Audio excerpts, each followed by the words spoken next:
하나님 말씀은 마가복음 9장 9절에서 29절입니다. 9절부터 제가 봉독하겠습니다. 그들이 산에서 내려올 때에 예수께서 그들에게 명령하시어 인자가 죽은 자들 가운데서 부활할 때까지는 그들이 본 것을 아무에게도 이야기하지 말라고 하셨다. 그들이 이 말씀을 마음에 간직하고서 죽은 자들 가운데서 부활하는 것이 무엇인가에 관하여 서로 논의하였다. 그들이 그분께 질문하여 말하기를 어찌하여 서기관들은 엘리야가 먼저 와야 한다고 말합니까 하니 예수께서 그들에게 말씀하셨다. 과연 엘리야가 먼저 와서 모든 것을 회복한다. 그런데 어찌하여 인자에 관하여 많은 고난을 당하고 멸시를 받을 것이라 기록되어 있느냐. 그러나 내가 너에게 말하니 엘리야가 이미 왔으나 사람들이 그에 관하여 기록된 것과 같이 자기들 마음대로 그에게 행하였다. 그들이 제자들에게 와서 보니 그 제자들 주위에 큰 무리가 있었고 서기관들이 그들과 함께 논쟁하고 있었다.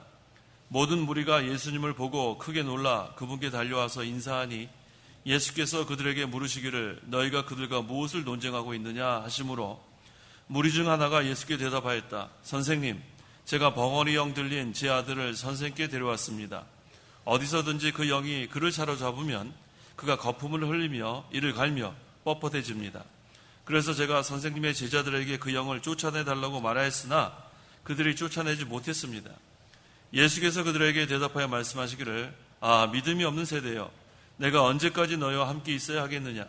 내가 언제까지 너희를 참아야 하겠느냐? 그를 내게로 데려와라 하시니 그들이 그를 예수께 데려왔다.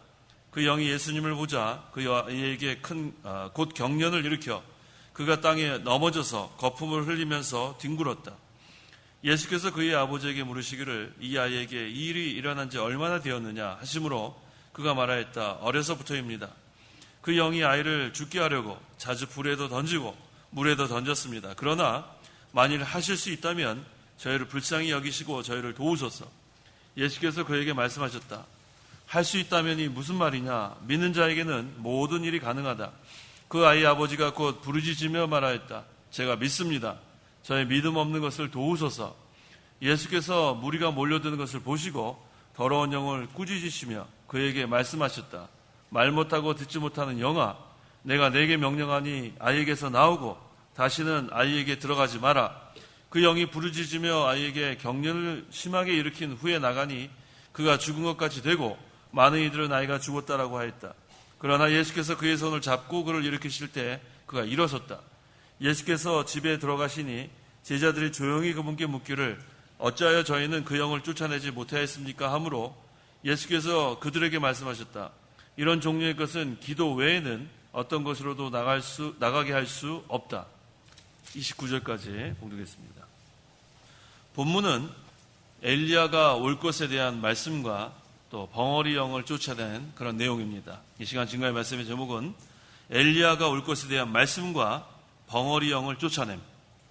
엘리야가 올 것에 대한 말씀과 벙어리 영을 쫓아냄이란 제목으로 말씀을 증거하겠습니다. 9절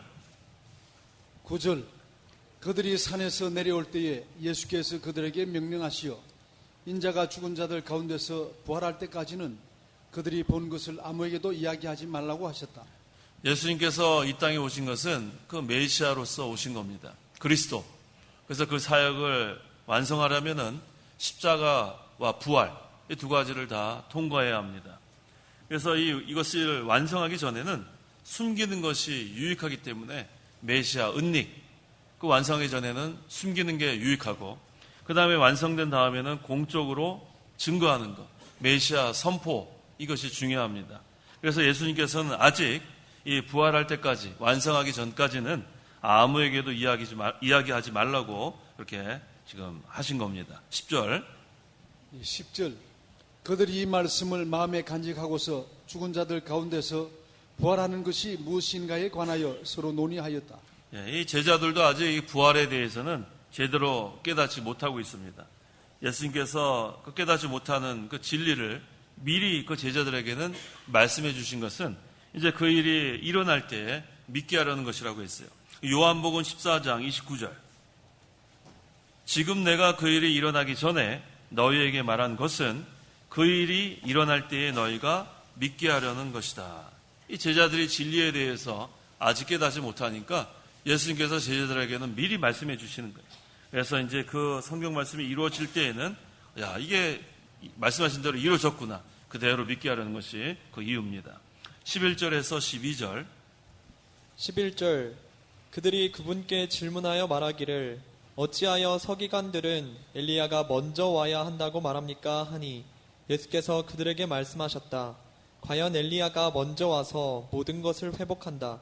그런데 어찌하여 인자에 관하여 많은 고난을 당하고 멸시를 받을 것이라 기록되어 있느냐. 그 예수님의 세 제자 베드로와 요한과 야고보는 그 변화산에 엘리야가 나타난 것을 본 제자들이에요. 그래서 그것이 생각나서 지금 예수님께 질문한 겁니다. 어찌하여 서기관들은 엘리야가 먼저 와야 한다고 말합니까? 이것은 그들이 엘리야를 직접 본 것뿐만 아니라 말라기서에서도 예언된 말씀이에요. 한번 읽어보세요. 말라기 4장 5절 6절. 5절 6절 보아라 여호와의 크고 두려운 날이 이르기 전에 내가 너희에게 선지자 엘리야를 보낼 것이다. 그가 아버지의 마음을 자녀에게 자녀의 마음을 아버지에게 돌이킬 것이다. 그렇지 않으면 내가 와서 이 땅을 진멸함으로 칠 것이다. 이 말라기서는 그 엘리야에 대해서 지금 예언하는 그러한 것은 벌써 엘리야가 아니라는 것을 우리가 알 수 있어요. 그 후에 기록된 거기 때문에. 그렇다면 여기서 말하는 선지자 엘리야는 누굴 가리키냐면 세례 요한을 가리키는 거예요. 그래서 그 마태복음 17장 13절에도 그때야 제자들이 예수께서 자기들에게 세례 요한에 관하여 말씀하셨다는 것을 깨달았다라고 했습니다. 그래서 이 선구자 세례 요한을 미리 보내실 것을 여기서 예수님께서 답변하는 거예요. 그래서 엘리야는 벌써 와서 회개 운동을 일으켜서 모든 것을 회복했다는 것, 그걸 말씀하셨고 또 그리스도께서 이미 오셨다는 것. 그 다음에 여기서 중요한 것은 그런데 어찌하여 인자에 관하여 많은 고난을 당하고 멸시를 받을 것이라 기록되어 있느냐. 그 이사야 53장 1절 이하에 그 메시아가 고난당할 것을 다 기록했습니다. 자, 그렇다면 여기서 엘리야가 온다는 것은 무슨 뜻인가? 이 엘리야는 세례 요한을 여기서 가리키는데 그 뜻은 엘리야와 같은 역할을 할 사람이 온다는 거예요. 엘리야가 온다는 것이 아니라 엘리야와 같은 역할. 그 엘리야가 얼마나 그 중요한 역할을 했습니까? 그 갈멜산에서 기도 많이 하고 또 바알 선지자 또 아세라 섬기는 선지자 850명과 싸워서 이기는 그러한 역할을 한 그 엘리야와 같은 그러한 자가 온다는 거예요. 또 두 번째는 어떤 자가 온다고 말하는 거냐 하면 엘리야와 같은 능력 있는 그런 선지자가 또 온다는 거예요. 그 여기서 다 세례 요한을 여기서 가르치고 있습니다. 세 번째는 이 엘리야가 백성들을 하나님께로 돌아오게 하는 것 같은 그런 역할을 했어요. 그래서 이 앞으로 올 그런 선지자 세례 요한을 가리킵니다. 이것은 바로 여기 아까 말라기서 뭐라고 했죠? 다시 한번 읽어보세요. 말라기서 아버지의 마음을 자녀에게 또 자녀의 마음을 아버지에게 돌이킨다는 것.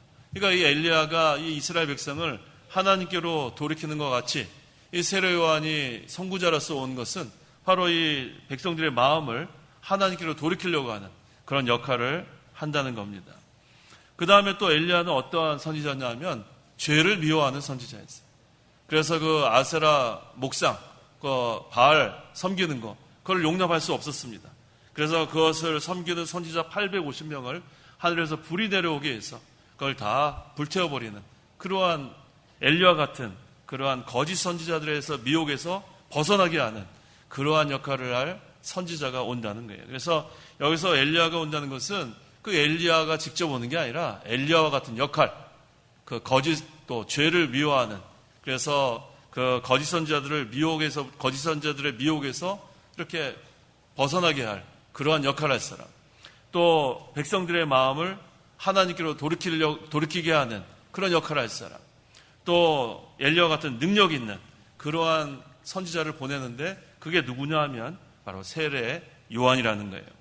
그래서 모든 것을 회복한다는 것은 무슨 뜻이냐면 이게 바로 엘리야가 백성들의 마음을 하나님께로 돌이키는 것처럼 이 자녀들의 마음을 아버지께로 돌이키는 것. 이게 바로 회복하는 거예요. 우리의 신앙생활에서도 신앙이 회복한다는 건 뭐냐면 하나님께로 돌아가는 게 회복하는 거예요. 우리가 하나님께로 마음이 돌아가지 않으면 아직도 여전히 죄 가운데 있는 줄 알아야 합니다. 다 회개하고 우리의 마음이 하나님께 돌아가면 그게 회복한 겁니다. 13절. 그러나 내가 너희에게 말하니 엘리야가 이미 왔으나 사람들이 그에 관하여 기록된 것과 같이 자기들 마음대로 그에게 행하였다. 자, 이 세례요한이 왔습니다. 그런데 세례요한을 잘 영접했나요? 잘 영접했어요? 영접을 무슨 영접을 했어요? 세례요한 회개하라. 뭐 아무리 회개하라 그래도 회개하지 않았고, 또 세례요한을 결국은 그 헤롯에 의해서 참수되는 그러한 데까지 처하게 됐습니다. 이게 다 기록된 거가 그대로 이루어지는 거예요. 어느 시대나 이렇게 참종을 잘 영접하지 않아요. 잘 영접하지 않고 오히려 그 거짓 그런 선지자들이 활개를 치고 또 잘못된 사람들이 세력을 잡고, 그 어느 시대나 마찬가지예요. 오늘날도 거기에는 예외가 아닙니다. 어느 시대에나 이 좁은 길로 가는 것은 쉬운 일이 아니에요. 그 다음에 그 수는 적다고 했습니다. 그 이유가 뭐예요? 왜 좁은 문으로 들어가는 게 어려워요? 좁은 길이 왜 어려워요? 지금 눈 감은 분들 다 대답해 보세요. 눈 감은 분들. 좁은 길로 가는 게 왜 어려워요? 눈 뜨고 얘기해 보세요. 눈 뜨고. 왜 어려워요? 그 길이 험하단 말이에요. 그 길이 험하고, 그 다음에 협착하다 그랬죠. 그 다음에 그게 험하기 때문에 그 길로 가려는 사람이 그렇게 많지 않아요. 넓은 길로 가는 사람들 어때요? 평탄하고, 거기는 얼마나 가기가 편합니까? 거기에는 많은 사람들이 가게 돼 있습니다. 하지만 어느 시대에나 좁은 문으로 들어가고 좁은 길로 걸어가는 사람들은 그 수가 적다고 했습니다. 그 다음에 14절. 그들이 제자들에게 와서 보니 그 제자들 주위에 큰 무리가 있었고 서기관들이 그들과 함께 논쟁하고 있었다. 그 산 아래에는 몇 명의 제자가 있었죠? 12명 중에서 야고보, 베드로, 요한은 산에서 있었고 몇 명이 남아있죠? 9명의 제자가 지금 논쟁을 하고 있습니다. 어떤 논쟁을 하고 있었냐면 서기관들과 벙어리형 들린 아이를 고치지 못하는 것에 대해서 논쟁하고 있었어요. 여기 뭐 성경에 정확히 나와 있지 않지만 그 후에 나오는 내용을 보면 아마 왜 그 벙어리형을 그 아이에게서 쫓아내지 못하느냐, 이러한 논쟁하는 거와 또 예수님이 그리스도인 것을 이 서기관들은 부인하는 자들이에요. 그러니까 거기에 대한 논쟁을 한 것 같습니다. 15절. 모든 무리가 예수님을 보고 크게 놀라 그분께 달려와서 인사하니. 자, 제자들이 지금 벙어리형을 쫓아내지 못하고 고난당하는 것을 지금 안타깝게 생각하는 무리들이 있었어요.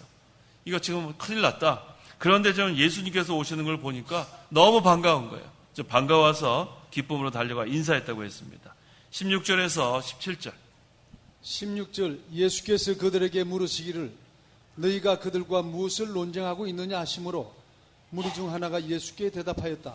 선생님, 제가 벙어리형 들린 제 아들을 선생께 데려왔습니다. 예, 지금 너무나 반가워서 예수님께 달려갔더니 예수님이 물어보시는 거예요.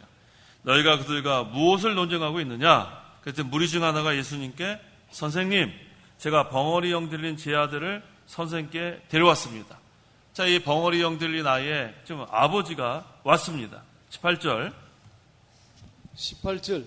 어디서든지 그 영이 그를 사로잡으면 그가 거품을 흘리며 이를 갈며 뻣뻣해집니다. 그래서 제가 선생님의 제자들에게 그 영을 쫓아내 달라고 말하였으나 그들이 쫓아내지 못했습니다. 자, 이 벙어리형이 들린 아이가 이 현상을 보니까 거품을 흘리고 이를 갈고 뻣뻣해집니다. 이런 경험해 보신 적 있어요? 본인이 경험한 게 아니라 이렇게 하는 거 경험하신 적 있어요? 본 적 있으세요? 이게 무슨 병인가요? 예, 보통 간질 환자라고 이렇게 얘기하죠. 예, 간질 환자. 저는 이 거품 흘리면서 이렇게 하는 사람 본 적이 있어요. 언제 본 적이 있냐면 영국에 있을 때인데 거기에 제가 집회에 갔었어요. 집회에 갔는데 어떤 그 젊은 영국 그 백인인데 막 거품을 몰리면 몸이 뻣뻣해가지고 막 눈이 막 뒤집혀지고 이런 거 봤어요. 자, 그래서 저는 왜 간질 환자가 왔나 했더니 그 사람은 간질 환자가 아니라 찬양하다가 그 뭐라 그래요? 그거 쇼크 아니에요. 쇼크가 아니고 그 사람들 뭐 말하는 거 있잖아요. 뭐 입신. 예, 입신하는 거라고 막 그러면서 그 주위에 모여가지고 막 할렐루야 난리가 났더라고요. 근데 제 눈에는 그게 간질 환자 같이 보이더라고요. 거품을 막 이렇게 막 진짜 거품이 나와요. 근데 눈이 막 뒤집어지고 몸은 뻣뻣해지고 막 흔들흔들 막 부들부들 떨어요. 그래서 입신한다고 막 거기서 할렐루야 난리가 났는데 저는 저 간질 환자라 그랬다고. 간질 환자. 자, 우리가 이것은 전부 다 그 보통 마귀가 역사하는 것으로 봐야 돼요. 오늘날 그렇게 이런 현상을 통해서 뭐 입신하고 뭐 그렇게 주장하는 사람들이 있는데 그런 거 없어요. 하나님은 질서의 하나님입니다. 질서의 하나님이 무슨 뭐 거품을 내밀고 눈이 뒤집혀지고 뭐 뻣뻣해지고 그렇게 하실 리가 없어요. 여기 본문에도 보니까 이 현상이 비슷해요. 이러한 사람들을 우리가 어떻게 입신했다고 할 수 있어요. 현상이 비슷하더라고요. 그래서 이건 지금 질병에 걸렸는데 이 질병도 이 본문의 경우 같은 경우는 이 벙어리 영이라고 분명히 나와 있기 때문에 이 벙어리 영이 바로 귀신을 가리키는 거예요. 그래서 이 귀신은 군대라고 했어요. 귀신이 한 남아 있는 게 아니에요. 그래서 이 귀신은 군대, 리전이기 때문에 그 귀신아 나와라 했을 때 이 귀신이 몇 마리의 돼지떼에 들어갔어요? 2,000마리의 돼지떼에 들어가서 그 돼지떼가 비탈해서 다 물에 떨어져서 몰수하는 걸 보면 이 귀신은 상당히 많은 것으로 우리가 알 수 있어요. 그래서 우리가 귀신의 존재를 인정해야 돼요. 귀신이 있습니까? 없습니까? 있는 줄 알아야 돼요. 귀신은 있어요. 그 귀신의 가장 우두머리가 바로 마귀, 바알세불, 사탄이 가장 우두머리고 그 다음에 귀신은 아주 군대이기 때문에 상당히 많습니다. 그래서 이 귀신이 여러 가지로 장난을 칠 때가 많이 있어요. 근데 두려워할 게 없어요. 두려워할 게 없습니다. 이 귀신은 다 마귀에 속한 거기 때문에 하나님께 속한 우리가 이 귀신한테 농락당할 일이 없어요. 그래서 우리가 다 예수님의 이름으로 이 귀신 다 물리칠 수 있는 줄 알면 되겠습니다. 19절 예수께서 그들에게 대답하여 말씀하시기를 믿음이 없는 세대여 내가 언제까지 너희와 함께 있어야 하겠느냐 내가 언제까지 너희를 참아야 하겠느냐 그를 내게로 데려와라 하시니 여기 믿음이 없는 세대 다시 한번 읽어보세요. 한탄을 해야죠. 하고.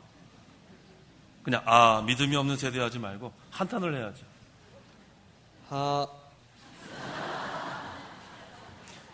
지금 여기 정신 차리게 하느라고 은상이 미안해요.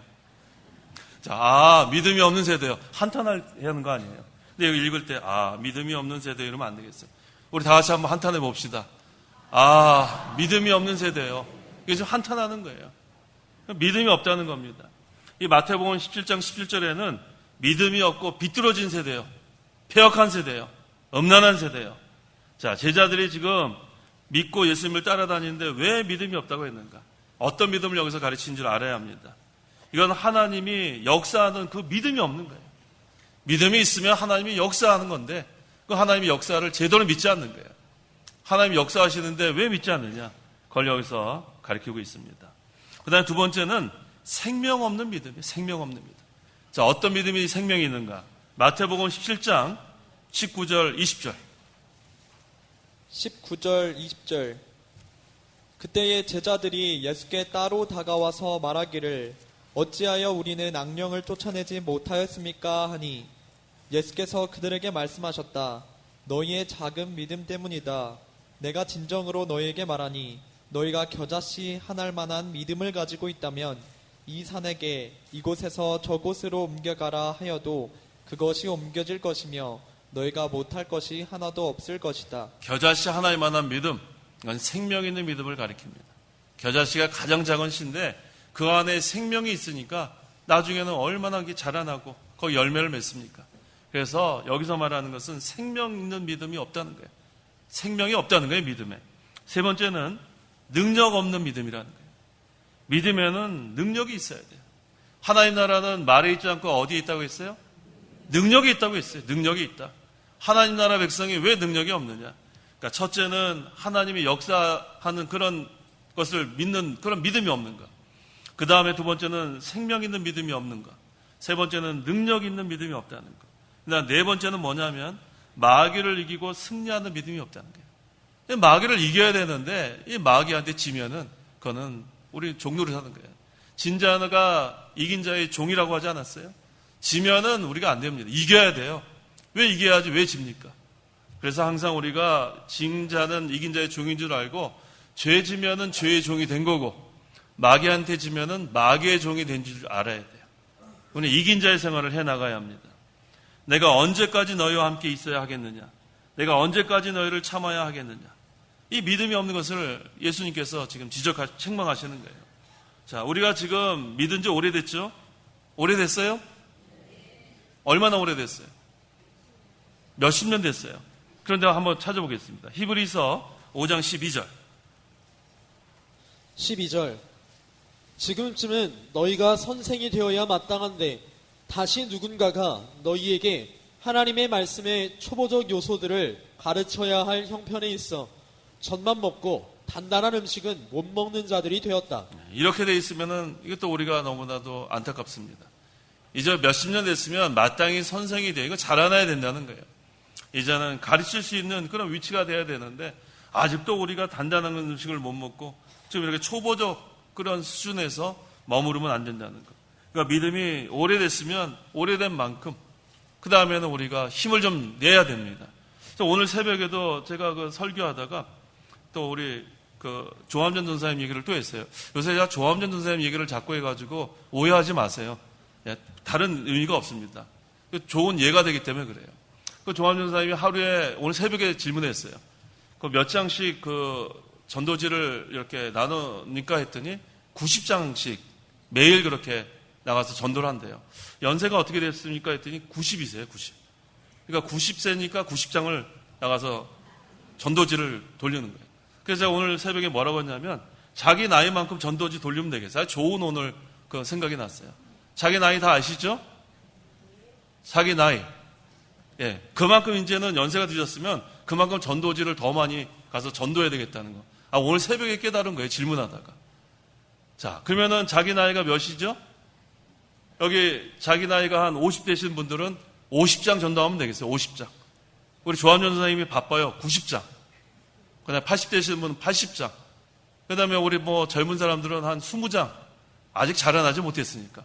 점점 우리가 더 전도에 힘을 써야 되겠어요. 전도에 힘을 쓰고 또 힘을 좀 내야 되겠습니다. 20절. 20절. 그들이 그를 예수께 데려왔다. 그 영이 예수님을 보자 그 아이에게 곧 경련을 일으켜 그가 땅에 넘어져서 거품을 흘리면서 뒹굴었다. 예, 이 귀신이 예수님을 보니까 발작을 일으켰어요. 이 귀신들도 사람을 보는 게 아니라 그 예수님을 본 거예요. 예수님. 그 사람, 그 제자들 아무리 봐도 거기 뭐 어떻게 컨트롤, 조종할 수 없었는데 이제 예수님이 나타나니까 지금 이 귀신들이 벌벌 떠는 겁니다. 이 마귀는 예수님 무서워해요. 누굴 무서워해요? 예수님 무서워하는 게 아니에요. 우리 한 사람 한 사람 무서워하는 게 아니에요. 그래서 내가 이 귀신을 쫓으려고 하면 귀신한테 두들겨 맞습니다. 두들겨 맞게 돼 있어요. 하지만 우리는 예수님의 이름으로 이 마귀를 물리쳐야 돼요. 누구 이름으로요? 예수님의 이름은 뭘 의미하냐면 예수님의 능력을 의미하는 거예요. 그래서 예수의 이름으로 명하노니 사탄아 물러가라 하면은 이 사탄이 벌벌 떨게 돼 있습니다. 21절에서 22절. 21절. 예수께서 그의 아버지에게 물으시기를 이 아이에게 이 일이 일어난 지 얼마나 되었느냐 하시므로 그가 말하였다. 어려서부터입니다. 그 영이 아이를 죽게 하려고 자주 불에도 던지고 물에도 던졌습니다. 그러나 만일 하실 수 있다면 저희를 불쌍히 여기시고 저희를 도우소서. 예수님께서 질문을 했어요. 그 벙어리 형 들린 아이의 아버지에게 이 아이에게 이 일이 일어난 지 얼마나 되었습니까? 그 질문을 했더니 어려서부터. 그러니까 얼마나 괴롭힘을 많이 당했어요. 지금 뭐 여기 어떻게 괴롭힘을 당했다고 했어요? 그 귀신이 아이를 죽게 하라고 자주 불에도 던지고 그 얼마나 뜨겁겠어요. 불에 던지고 물에도 던지고 이거 익사시키려고 그래요. 죽이려고 하는 게 바로 마귀 역사인 줄 알아야 돼요. 마귀는 죽이려고 하는 거예요. 죽이려고 하는 거. 우리가 마귀한테 지면 안 됩니다. 이 마귀가 우리 속에서 역사하면은 우리를 죽이려고 역사하는 줄 알아야 돼요. 마귀가 가정에서 역사하면 그 가정을 죽이려고 역사하는 줄 알아야 합니다. 마귀가 교회에서 역사하면 그 교회를 죽이려고 역사하는 줄 알아야 돼요. 마귀가 교단에서 역사하면 그 교단을 죽이려고 역사하는 줄 알아야 합니다. 기도해야 되겠어요. 기도하지 않으면 이 마귀 역사하는데 우리가 다 패할 수밖에 없어요. 기도하세요. 항상 우리가 기도하지 않으면 하루 종일 마귀 종노를 할 수도 있어요. 그걸 아셔야 돼요. 하루 종일. 그 다음에 이 마귀가 역사하면 그 가정이 파괴될 수 있어요. 마귀가 역사하면 그 교회가 무너질 수 있습니다. 마귀가 역사하면 그 교단이 마귀들로 들끓을 수 있다는 거예요. 우리가 항상 정신 바짝 차려야 되겠어요. 항상 우리가 기도하지 않으면 이 마귀는 역사하게 돼 있어요. 왜냐하면 마지막 결론으로 나오지만 기도 외에는 방법이 없습니다. 기도 외에는. 하나님 의지하고 나가야지 우리가 지금 기도하지 않고 우리의 힘으로 뭘 해내려고 하면 안 돼요. 자기 하나도 건설할 수 없고 가정도 세울 수 없고 교회도 세울 수 없고 교단도 마귀 종로로 하는 교단으로 전락하고 맙니다. 그래서 기도 외에는 하나님 의지하지 않고선 우리가 해나갈 수 없습니다. 여기 뭐라고 얘기했냐면 만일 하실 수 있다면이라고 얘기했어요. 만일 하실 수 있다면. 이거는 뭐 지금 예수님 완전히 믿지 못하는 거예요. 우리도 이런 기도하지 마세요. 예수님이 해주실 수 있다면 이런 건 말이 안 돼요. 예수님이 못하는 게 어디 있어요. 하나님이 만능의 하나님인데 하실 수 있다면이 무슨 말이냐. 그 나오죠? 23절. 같이 한번 읽어보겠습니다. 23절. 예수께서 그에게 말씀하셨다. 할 수 있다면이 무슨 말이냐. 믿는 자에게는 모든 일이 가능하다. 할 수 있다면이 무슨 말이냐 그랬어요. 할 수 있다면이 무슨 말이냐. 예수님이 다 할 수 있어요. 하나님께서 다 할 수 있습니다.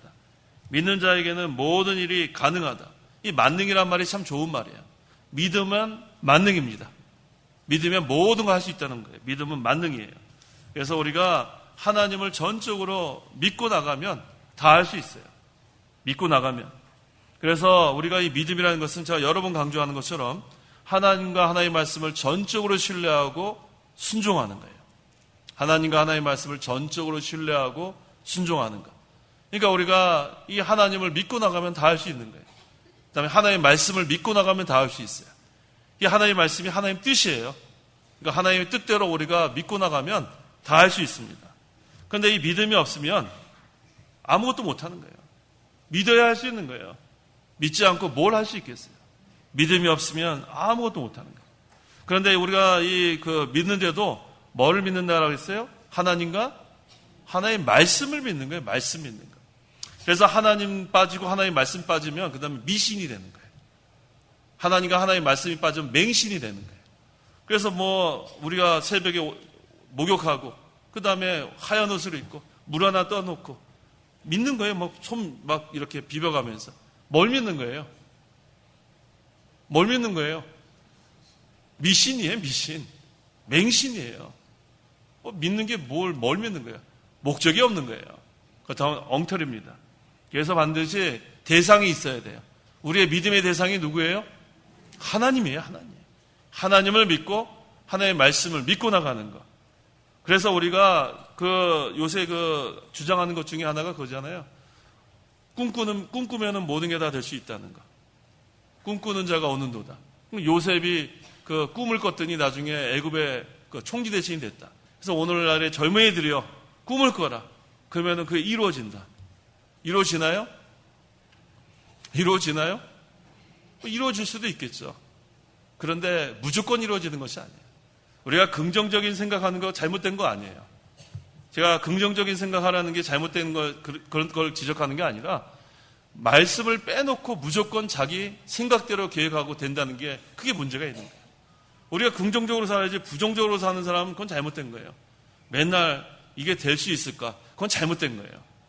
목표도 세우고 교육도 하고 다 해야 되지만 제일 중요한 것은 하나님과 하나님의 말씀을 전적으로 신뢰하고 세우라는 거예요. 하나님의 말씀은 하나님의 뜻을 가리키는 거예요. 그래서 우리가 계획 세울 때 자기 생각대로 하는 게 아니에요. 자기 생각대로. 자기가 무조건 딱 세워놓고 그걸 하겠다. 그걸로 되는 게 아닙니다. 그래서 우리가 하나님과 하나님의 말씀을 전적으로 신뢰하고 그 다음에 계획도 세우고 모든 일을 해나가는 것.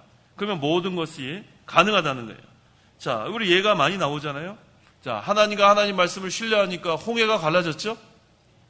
갈라졌어요? 안 갈라졌어요? 그게 바로 하나님과 하나님의 말씀을 신뢰하는 거예요. 또 반석에서 물이 내려왔어요. 물이 나왔어요. 하늘에서 만나가 내려왔어요. 그 다음에 우리 다니엘의 세 친구가 어디 들어갔어요? 풀무불에 가서 타지 않았어요. 다니엘은 어디 들어갔어요? 사자굴에 들어가서 사자가 못 잡아먹었어요. 그 자유주의 신학자들은 그때 사자가 배불러서 안 먹었다 그러는데 그거 잘못된 거예요. 사자가 무슨 아유, 참 말 만들어내요. 나중에 보세요. 그 다음에 집어넣었더니 그 다음에 완전히 뼈까지 으스러지지 않았어요. 배불러서 안 잡아먹은 게 아니에요. 하나님이 사자의 입을 봉하니까 못 잡아먹은 겁니다. 그래서 우리가 하나님과 하나님의 말씀을 전적으로 신뢰하면, 믿으면, 그 다음에 순종해 나가면 모든 것을 다 할 수 있습니다. 24절. 24절 그 아이의 아버지가 곧 부르짖으며 말하였다. 제가 믿습니다. 저의 믿음 없는 것을 도우소서. 네, 할 수 있거든요. 무슨 말이냐 했을 때 이제 예수님의 책망을 듣고 그 아버지가 이제는 뭐라고 부르짖었어요? 자, 한번 읽어보세요. 24절. 다 같이 그 아이의 아버지가 곧 부르짖으며 말하였다. 제가 믿습니다. 저의 믿음 없는 것을 도우소서. 기도하면 돼요. 믿습니다. 기도하는 거 믿습니다. 저의 믿음 없는 것을 도우소서. 뭘 믿느냐? 하나님을 믿고 하나님의 말씀을 믿고 나가면 그 다음에는 모든 것을 다 할 수 있는 것. 그래서 이제는 이 아버지가 자기 믿음 없는 것을 도와달라고 했어요. 우리도 이런 기도 중요해요. 도와주세요. 누구한테 도와달라 그래요? 옆 사람한테 도와달라는 게 아니에요. 하나님께 도와달라는 게 하나님께. 하나님 도와주십시오. 제가 믿음이 약해졌습니다. 다시 한번 힘을 주십시오. 제가 신앙의 잠에 빠졌었습니다. 다시 한번 도와주십시오. 다시 한번 일어나는 거예요. 그럼 주님의 능력으로 또 일어날 수 있습니다. 25절에서 27절. 25절 예수께서 무리가 몰려드는 것을 보시고 더러운 영을 꾸짖으시며 그에게 말씀하셨다. 말 못하고 듣지 못하는 영아, 내가 내게 명령하니 아이에게서 나오고 다시는 아이에게 들어가지 마라. 그 영이 부르짖으며 아이에게 경련을 심하게 일으킨 후에 나가니 그가 죽은 것 같이 되고 많은 이들은 아이가 죽었다라고 하였다. 그러나 예수께서 그의 손을 잡고 그를 일으키실 때 그가 일어섰다. 네, 지금 예수님께서 이제 무리가 많이 몰려드는 거예요. 그랬을 때 더러운 영을 꾸짖으시며 그에게 말씀하셨다. 말 못하고 듣지 못하는 영아, 내가 내게 명령하니 아이에게서 나오고 다시는 아이에게 들어가지 마라. 예수님께서 명령하시면 그 다음에 쫓겨나는 거예요. 예수님께서 명령하셨어요. 그랬더니 마지막 최후 발악을 합니다. 어떻게 발악을 했어요? 그 영이 부르짖으며 아이에게 경련을 심하게 일으킨 후에 나갔다. 이 마귀는 그냥 나가지 않아요. 그걸 아셔야 돼요. 마귀는 어떻게 하든지 우리 죽이려고 하고 그 다음에 마귀가 역사하면 반드시 여기에는 큰 손해가 있는 줄 알아야 돼요. 우리가 명심해야 돼요. 마귀가 역사하면 큰 손해가 있어요. 우리 심령에도 큰 손해가 있고 가정에도 손해가 있고 교회에도 손해가 있고 교단에도 손해가 있는 거예요. 그래서 우리가 늘 기도해야 돼요. 이 마귀가 역사하면 반드시 거기에 대한 손해가 있어요. 이 아이도 보세요. 막 경련을 막 심하게 일으키고 완전히 육신의 몸이 아주 엉망진창이 되고 맙니다. 자, 이제는 그가 죽은 것 같이 됐어요. 누가 죽이려고 했어요? 마귀가 죽이려고 했어요. 마귀가. 마귀는 죽이려고 하는 게 마귀인 줄 알아요. 죽이려고 하는 게 마귀예요. 그 다음에 누가 일으켰어요? 예수님이 일으켰어요. 예수께서 그의 손을 잡고 그를 일으키실 때에 그가 일어섰다. 죽이려는 것은 마귀고 살리는 분은 예수님이라는 거예요. 마귀는 죽이려고 하고 예수님은 살리시는 분. 그래서 우리는 예수님만 의지하면 죽었다가도 살아난다는 거예요. 마귀가 우리를 죽이려고 해도 우리를 완전히 피투성이가 되게 해도 예수님이 상처를 다 싸매 주시고 예수님이 우리를 살려주십니다. 그래서 우리가 예수님 없으면 살 수가 없어요. 마귀한테 우리가 얼마나 많이 그렇게 당할 수밖에 없는데 그때에도 주여 하고 우리가 일어날 수 있는 것은 예수님의 능력으로 일어나는 겁니다. 그래서 이 자리에 나오기까지 우리가 마귀한테 많이 공격을 당했어요. 마귀한테. 얼마나 마귀한테 공격을 많이 당했는지 몰라요. 그래서 우리 심정에 많은 그러한 상처가 있습니다. 근데 그 상처를 싸매주실 분은 예수님밖에 없어요. 예수님께 또 나아가 또 우리가 기도하는 거예요. 저를 도우소서. 저의 믿음 없는 것을 불쌍히 여겨달라고 또 믿습니다 하고 나가는 거예요. 그러면 또 우리를 싸매주시고 일으켜주시는 예수님이 계십니다. 28절에서 29절. 28절 예수께서 집에 들어가시니 제자들이 조용히 그분께 묻기를 어찌하여 저희는 그 영을 쫓아내지 못하였습니까 하므로 예수께서 그들에게 말씀하셨다. 이런 종류의 것은 기도 외에는 어떤 것으로도 나가게 할 수 없다. 제자들이 조용히 그분께 물어봤어요.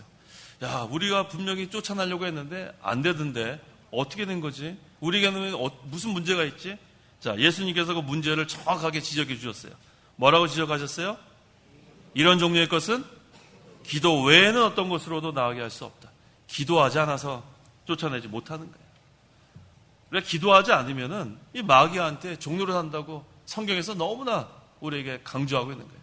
기도하지 않으면 혈기 부리는 거예요. 기도하지 않으면. 그거 뭐 너무나 정확하게 나와 있어요. 내가 지금 혈기가 나는 건 기도하지 않아서 그래요. 기도하지 않아서. 내가 왜 짜증이 나는 건 기도하지 않아서 그래요. 기도하지 않아서. 남 비방하고 다니는 건 기도하지 않아서 그러는 거예요. 기도하면 그렇게 될 수가 없어요. 아니 하나님께서 인도하시는데 왜 혈기가 나고 왜 짜증이 나고 왜 남을 그렇게 비방하고 돌아다니는 거예요. 그건 기도하지 않아서 그래요. 기도하지 않아서. 기도하지 않으면 능력이 없습니다. 기도해야 우리가 능력 있는 신앙생활을 할 수 있어요. 기도하지 않으면 생명이 없습니다. 생명 있는 신앙생활을 하려면 기도해야 돼요. 기도하지 않으면 마귀를 이길 수가 없어요.